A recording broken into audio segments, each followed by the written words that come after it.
Altcoin season's canceled, or at least that's what everyone's saying. Why do people say it? We're gonna go over it today. Welcome to Anti-Hedge. My name is Matt. I'm your host, and we're gonna be talking about HBAR, Litecoin, and just a little bit of the general altcoin crypto market right now. I gotta say, it's not financial advice. Everything here is strictly for news and research purposes. So with that in mind, we can move on to the subject of this video.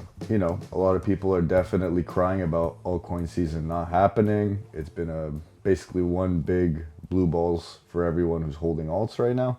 To be fair, I think it might just continue like this for a little bit longer.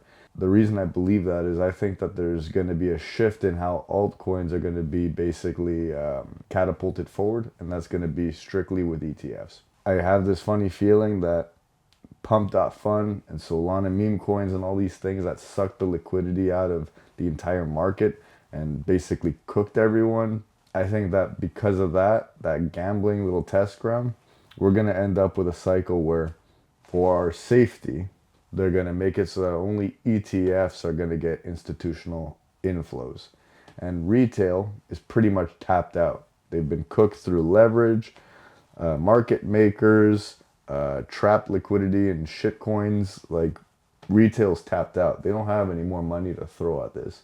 Now the only money that's left to throw is institutions. And part of me thinks that they did this on purpose. They played the game very well to pull crypto out of the people's hands, and now they're basically sitting on a slow rug. Very tough to hear that, but that doesn't mean that it's over, right? Now it just means that you have to shift your strategy, and that's moving to the next part of this subject, which is HBAR and Litecoin. Canary Capital filed for ETFs with them a while back, and it's looking like it's pretty close to getting listed as an ETF on the NASDAQ, especially HBAR. And that has to do with the fact that they started putting tickers out. So as you'll see by the screenshot that I put here, they basically already put in fees as well as tickers. And usually when they do that, it's because it's pretty much ready to go in terms of ETF approval. But here's the thing, right?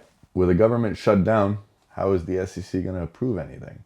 So we need the government to reopen, and we need them to reopen to launch those ETFs so that they could actually hit the market. And my honest opinion is that only ETFs are going to do well. And I don't think we're going to be a part of this like 4-year cycle the same way that we have been looking at it for years. I've said this in other videos, and I'm going to say it again. I have this funny feeling that when everyone loses hope at the end of Q4 and starts selling off their altcoins, things that are getting ETF'd under the table and passing are going to just keep rising periodically. You look at Bitcoin, you look at Ethereum, those are the two main things that were ETF'd, and they have two completely different stories. So Bitcoin got an ETF, it broke all-time highs before even had its halving, which we've never seen before, proving that the cycle's different. We're decoupling from the traditional 4-year cycle and halving cycles.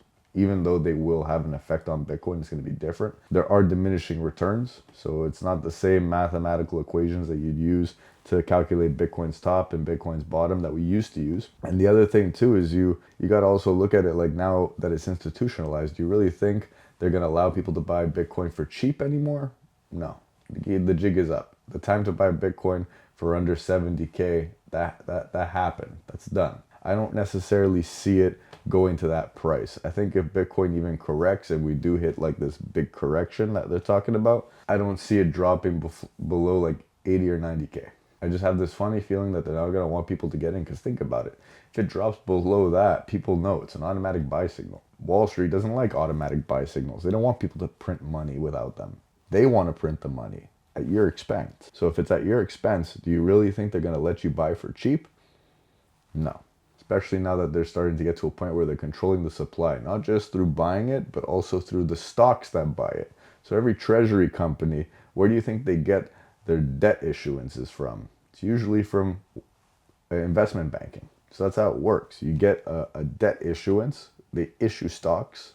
Who buys these stocks? Most of the time, it's going to be investment banks and pension funds. So realistically speaking, they don't even have to own the Bitcoin directly anymore. They could just own the companies that own the Bitcoin. And I think that that's where people got lost. It's not them understanding how ETFs and all these things work. They silently took control over the crypto market, and now they are only going to allow the people who play by their rules to win in it. Crazy shit, huh? HBAR and Litecoin have both been moved a step forward in their S1 filing. So that way they could basically, S1 amendment. So they could basically have their tickers and their fees set. So probably when the government reopens, they're going to be launched on the NASDAQ. And if I'm correct, the SEC's approval date, like the latest approval date was like November 11th or something like that. I'd have to double check for the exact date, but it's around there. It's in November, and that's only a month away. So a month away before those two coins might actually get some steam behind them. But now we're going to go to the second ETF that launched, and that's Ethereum. Ethereum took about, 6 months? 6 months, almost more than that, I think, for the ETF to actually start bringing inflows in. There was a point where a month and a half ago, almost 2 months ago, people thought Ethereum was dead. It's at $1,300. The ETFs had no inflows. Everyone was crying. They're like, oh, this is it. It's over. And then boom, broke all-time high. That's 3x. Went from 1,300 to 4,700. But it took time. And I think that that's what's happening, right? You're just seeing rotation of capital. But the rotation of capital where the serious inflows are going in is only in the ETFs now. All these little coins that don't have ETFs, don't be surprised if a lot of them die unless they find a good use case. Now, it doesn't mean every coin is going to die. I think that what's going to happen is for these large cap coins, things that are massive, things that could be institutionalized, they will get institutionalized. And then there's going to be kind of like this Wild West territory where there's like a few coins, or a fair amount of little coins, micro, small caps, things that are basically going to be retail run. Things that are like, okay, they have $10 million market cap, they'll fly up to $50 million market cap because retail is just using it for whatever their use case is. So I think what's going to happen is these microcaps might flourish just from a perspective of people might use the product, even if it doesn't get an ETF, but don't expect these massive evaluations that we thought of before.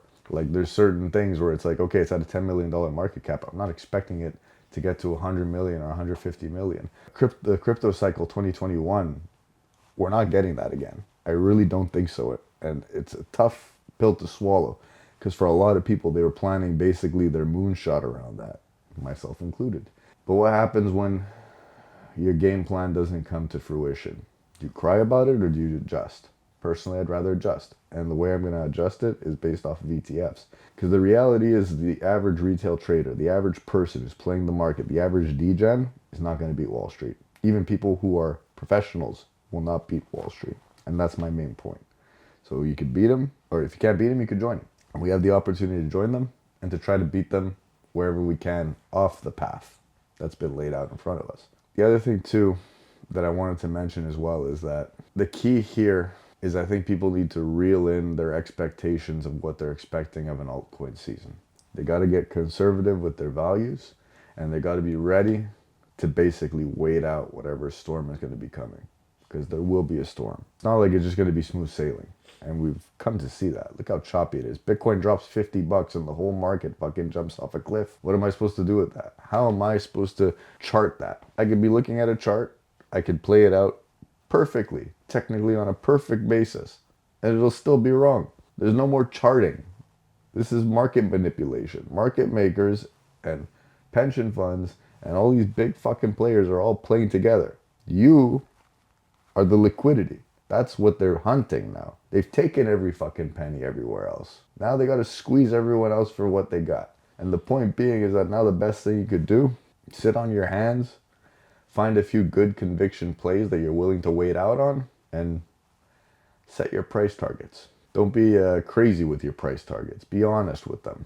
Buy enough of a bag where you could sit on it, and if it hits the price target, let's say it's 2 or 3x, take it. Leave something in. Like if you buy 1,000 shares of something, it's at $1, it goes to $3, sell half of it. Keep the other half. That way if it keeps going, you're in. But if it drops to fucking $1 again, you can buy back. You can buy back your shares and walk away. So it's like set your price targets, sit on your hands, be patient, try not to let yourself get over leveraged, and just wait out this market, because that's what I think is most likely the best strategy. You're not going to trade against this very well, because even if the market rips 5 or 10%, you're like, oh, I'm about to hit my price target for sell. It's like they know the psychological marker of where 90% of people or even 99% of people are going to sell, and they'll cut it 10% before them. Like, let's say you buy something at $1 and you're thinking, okay, I'm going to sell it at $1.10, but they, for some reason, they know that, and they're like, all right, we're going to cut it at $1.05. We'll make that 5 cents. The other guy will be holding it for us to basically rip it out of their hands a little bit more. Now, obviously, there's people out there that are successfully trading this market, and good for them, kudos. But the average person's not going to be successful trading that. And I would rather bank and tell my viewers to stop trading and start holding. Stick to what you think is going to blow up. Take your little microcap coins, things like Veracity, Polytrade, because they will hit. They might not hit the same way we're expecting, but if they rip, make sure you take something, because that rip could be ripped right out and you could be rugged right under it. Get my point? Now, I'm sure that there's not a lot of people, YouTube channels, that are going to tell you like that, but be ready for a shitstorm more likely than you are for riches, because that's what it's looking like. Anyhow, that's more or less the subject of the video. I'll just reiterate it one more time. HBAR and LTC, the Litecoin tickers that are coming out, fees that are being established. Looking like NASDAQ is going to be the place to do it, as you'll see by the screenshots that I'm going to put in succession here. Last but not least, 90% approval rating for HBAR and Litecoin, so that's looking pretty good. Hopefully when this shutdown ends, we'll actually be able to see them launch, and hopefully within the next 6 months, both those coins could actually bring us up in value, and maybe we could actually make some money this altcoin season. Thanks for watching, guys. Have a great day. Peace.